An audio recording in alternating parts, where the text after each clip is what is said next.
বিহালীৰ ৰাংচালীত চাঞ্চল্যকৰ ঘটনা। বিহালী আৰক্ষী থানাৰ অন্তৰ্গত ব্ৰহ্মপুত্ৰ নদীৰ ৰাংচালী জুৰিয়া ঘাটত আৰু বেগেটি ঘাটত পৃথকে পৃথকে দুটা স্থানত উদ্ধাৰ দুটা মৃতদেহ। প্ৰাপ্ত তথ্য অনুসৰি পুৱা মাছমৰীয়াই মাছ মাৰিবলৈ যোৱাৰ সময়তে প্ৰথমে জুৰিয়া ঘাটত আৰু তাৰ পিছতে বেগেটি ঘাটত এটা মৃতদেহ প্ৰত্যক্ষ কৰে। ইয়াৰ পিছতে অঞ্চলটোত এক হুলস্থুলীয়া পৰিৱেশৰ সৃষ্টি হয়। ঘটনাস্থলীত বিহালী আৰক্ষী উপস্থিত হৈ উদ্ধাৰ কৰে মৃতদেহ দুটা।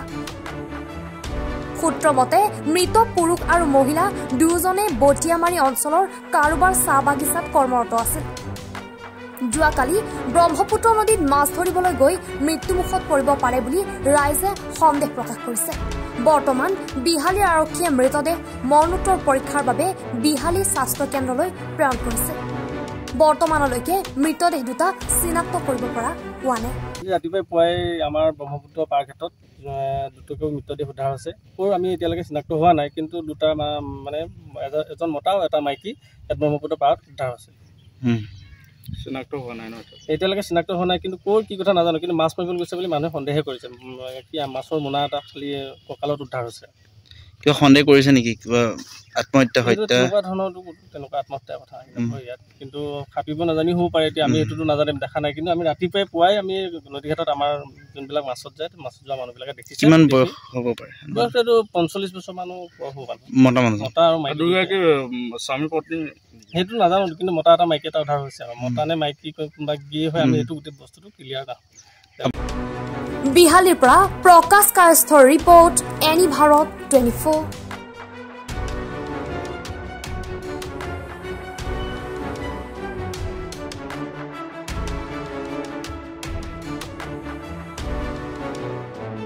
নমস্কাৰ, মই অজয় ফুকন আৰু এইখিনিতে সমূহ এনি ভাৰত চেনেলটোৰ যিসকল কৰ্মকৰ্তা আছে সকলোৰে মোৰ ফালৰ পৰা শুভেচ্ছা জ্ঞাপন কৰিছোঁ।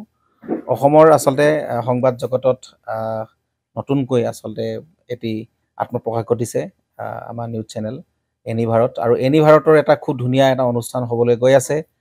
সকলোৱে জানে, আমাৰ সকলোৰে মৰমৰ হাৰ্টথ্ৰব জুবিন গাৰ্গৰ গানে কি আনে। আচলতে জুবিনদাৰ সেই গীতৰ আধাৰত আমাৰ হিৰুদাই লিখা সেই গীতটি গানে কি আনে, এই গানে কি আনে নামৰ এটি তেওঁলোকে সাংগীতিক ৰিয়েলিটি শ্ব' কৰিবলৈ গৈ আছে।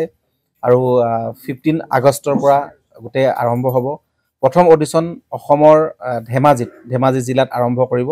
গতিকে সমূহ যিসকল প্ৰতিভা আছে, যিসকলে গান ভাল পায়, যিসকলে তেওঁলোকৰ নিজৰ প্ৰতিভা আচলতে দেখুৱাব বিচাৰে, এই ৰিয়েলিটি শ্ব'ত গানে কি আনে এই প্ৰতিযোগিতাত অংশগ্ৰহণ কৰক আৰু খুব ধুনীয়া আপোনালোকে সুবৰ্ণ সুযোগ লাভ কৰিব।